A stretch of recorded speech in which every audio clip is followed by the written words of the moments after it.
Assalamualaikum warahmatullahi wabarakatuh. Salam dan bahagia Bapak Ibu Guru Penggerak. Saya Siti Noviana SPD, calon guru penggerak angkatan 11 dari SD Negeri 2 Birembaye, Kabupaten Aceh Timur, Provinsi Aceh, akan menyampaikan materi tentang jurnal refleksi dwi mingguan modul 1.4 Budaya Positif. Dan perkenalkan juga Bapak fasilitator saya, Bapak Irfan SPDGR, dan Bapak pengajar praktik saya yaitu Bapak Rahmat Permana SPDGR. Untuk jurnal minggu ini, saya menggunakan model 4F, yaitu Facts, Feelings, Findings, dan Future. Untuk melihat penjelasannya, mari sama-sama kita lihat video berikut ini. Apa sih model 4F itu? Nah, 4F adalah model refleksi yang dikembangkan oleh Dr. Roger Greenway. Yang pertama yaitu Facts, berupa pengalaman, hal baik apa saja, hambatan atau kesulitan, serta solusi untuk mengatasi hambatan tersebut. Yang kedua ada Feelings. Feelings yaitu perasaan yang muncul selama pembelajaran dan apa saja yang dirasakan saat melakukan aksi nyatanya.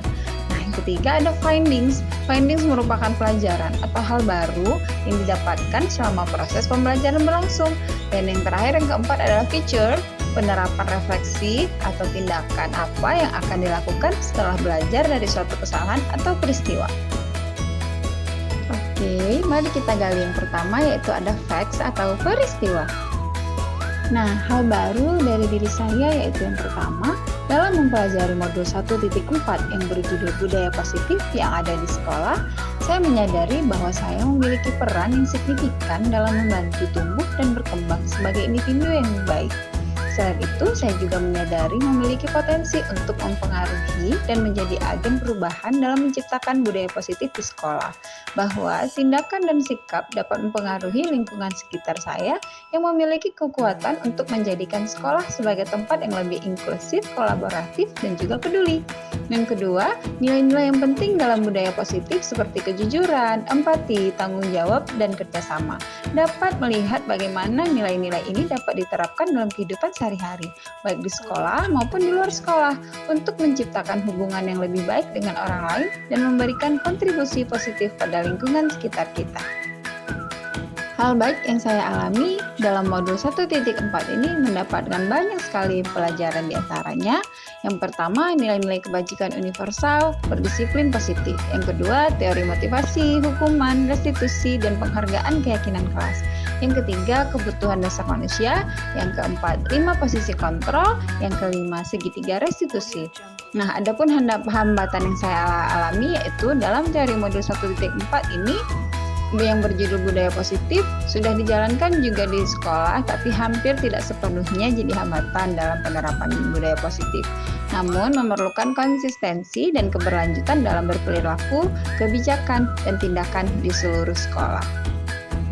Solusi dalam mengamati permasalahannya yaitu untuk mengatasi hambatan-hambatan ini penting untuk menyediakan pelatihan serta dukungan yang memadai, memiliki komunikasi terbuka, melibatkan semua anggota sekolah dalam perencanaan dan implementasi budaya positif, dan dibutuhkan kerjasama dan upaya bersama dari semua pihak terkait untuk mengatasi hambatan dan mewujudkan budaya positif yang kuat untuk di sekitar sekolah.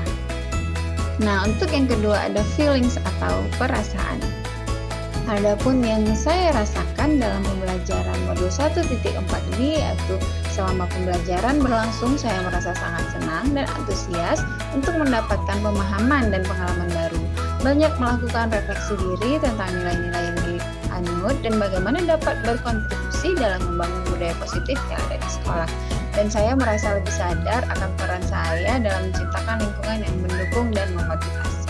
Nah, hal yang saya rasakan dalam penerapan aksi nyata yaitu selama melakukan aksi nyata sangat bersemangat sekali, apalagi dalam menerapkan keyakinan kelas, segitiga restitusi, dan berbagai pemahaman bersama rekan sejawat.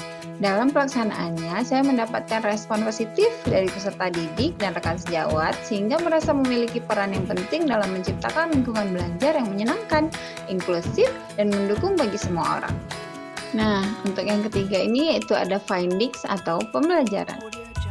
Adapun pembelajaran yang didapatkan selama menerapkan disiplin positif pada modul 1.4 ini yaitu saya tidak bisa mengontrol orang lain dan seseorang akan melakukan sesuatu dengan senang hati jika ia merasa meyakininya dengan benar. Dan yang kedua, guru harus mampu menempatkan diri sebagai manajer dalam pembelajaran dan pemberian hukuman juga penghargaan tidak memperbaiki kesalahan murid, tapi bisa sebaliknya malah menyakitinya. Nah, yang ketiga, setiap perilaku murid memiliki tujuan untuk memenuhi kebutuhan dasarnya. Dengan penerapan restitusi, kita dapat menciptakan lingkungan yang mendukung pemahaman dan pertumbuhan peserta didik. Nah, adapun hal baru yang saya dapatkan yaitu dengan penerapan konsep restitusi yang ternyata apa yang selama ini saya yakini itu keliru. Selama ini saya berpikir dengan memberikan hukuman dan penghargaan memberi efek jera dan juga motivasi, namun ternyata itu salah. Hukuman dan penghargaan itu sama. Lebih baik melaksanakan restitusi pendekatan dalam mendisiplinkan atau menangani perilaku buruk yang melibatkan proses pemulihan hubungan dan pemahaman bersama antara guru dan juga murid di sekolah. Nah, untuk yang keempat ada future atau aksi dan juga tindakan. Adapun hal baru yang akan saya lakukan yaitu yang pertama, tidak mengambil tindakan dengan tergesa-gesa yang dapat melakukan kesalahan, tetapi mencari akar permasalahan dan kebutuhan dasar yang tidak terpenuhi dari peserta didik. Yang kedua, sebagai agen perubahan untuk mensosialisasikan pemahaman dan berkolaborasi pengalaman kepada rekan sejawat komunitas sehingga budaya positif di sekolah dapat terwujudkan. Yang ketiga, mengambil langkah restitusi untuk melibatkan peserta didik dalam pemecahan masalah yang dihadapi di sekolah. Nah, hanya itu saja yang bisa dapat saya sampaikan. Semoga dapat membawa perubahan menjadi lebih baik dan berpihak kepada murid. Terus jadilah guru yang bergerak, tergerak, dan juga menggerakkan. Thank you for watching. See you next time. Assalamualaikum warahmatullahi wabarakatuh.